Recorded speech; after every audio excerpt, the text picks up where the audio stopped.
দেখুন, বিগত দিনে শিক্ষা ব্যবস্থাকে কি করে ফেলেছিল নিশ্চয়ই সেটা আপনারা দেখেছেন। ফ্যাসিবাদ বাংলাদেশের একজন শিক্ষামন্ত্রী ছিল, যে তার নাম হলো দীপু মনি। সেই শিক্ষা প্রতিষ্ঠানকে তার ছিল কমিশন বাণিজ্য। শিক্ষা প্রতিষ্ঠান থেকে এনসিডিবি থেকে হাজার হাজার কোটি টাকা মেরেছে। তার এই জিনিসটি ছিল, তার ব্যবসা ছিল শিক্ষা। কিন্তু আজকে ফ্যাসিবাদ মুক্ত হয়েছে, তাই এই অন্তর্বর্তীকালীন সরকারে যারা আছেন তাদেরকে আমরা ধন্যবাদ জানাই এই কারণেই যে তারা বিশেষ করে শিক্ষা প্রতিষ্ঠান খুব গুরুত্ব দিয়েছে। শিক্ষা প্রতিষ্ঠানের মধ্যে জায়গায় তারা আজকে জাতীয় বিশ্ববিদ্যালয়ে বিসি একজন সুনামধন্য ব্যক্তিকে দিয়েছেন, আমানুল্লাহ ফেরদৌস প্রো বিসি, লুৎফর রহমান একজন ভালো ঢাকা বিশ্ববিদ্যালয়ের মেধাবী ছাত্র, সবাই ঢাকা বিশ্ববিদ্যালয়। এবং ওনারা সারা বাংলাদেশে আমি দেখেছি যে শিক্ষা প্রতিষ্ঠানে মানে মাস্টার ডিগ্রি ছাড়া কাউকে দিছে কিনা সন্দিহান ছিল।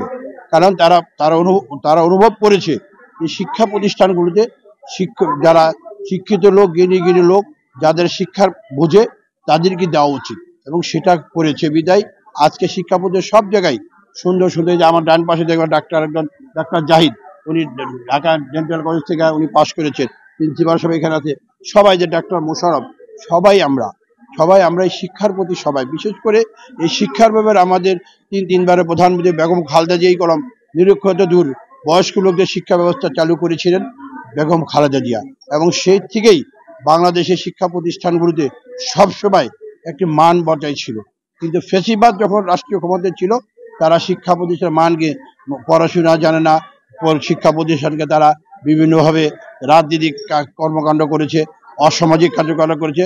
কিন্তু সেটা থেকে আমরা অনেকটা দূরে সরে দিয়েছে, এবং আমরা আশা করি আগামীতে যাতে করে এই শিক্ষা প্রতিষ্ঠানকে আমরা সবাই মিলে, শুধু আমি একা না, এখানে যারা আছে শিক্ষক শিক্ষিকা সহ আপনারা সাংবাদিক ভাইরা, ছাত্র ছাত্রী, অর্থ এলাকার গণ্যমান্য ব্যক্তিরা সবাই মিলে এই শিক্ষাকে আমাদেরকে সামনে দিকে নিয়ে আসবে।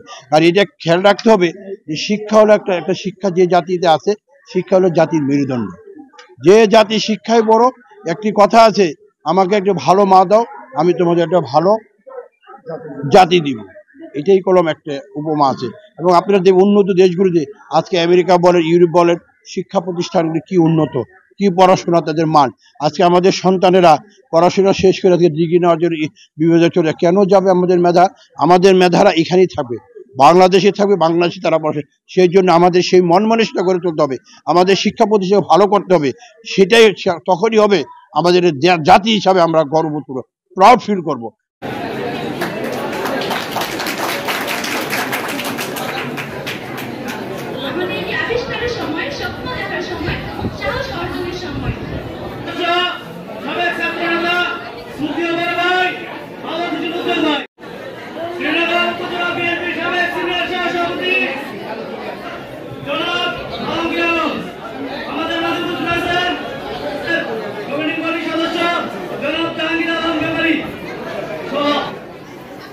এখন আমাদের পবিত্র কোরআন তিলাওয়াত করবে।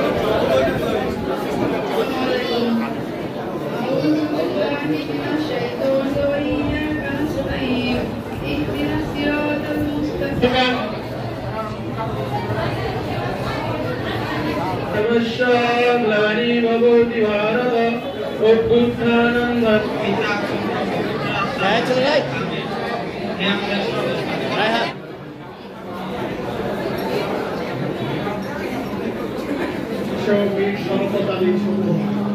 আমাদের নেত্রী যারা আছে আপনাদের দায়িত্বে, তাদেরকে সম্মান এবং তাদের মুখ্যমন্ত্রী আপনারা এই পর্যায়ে এখন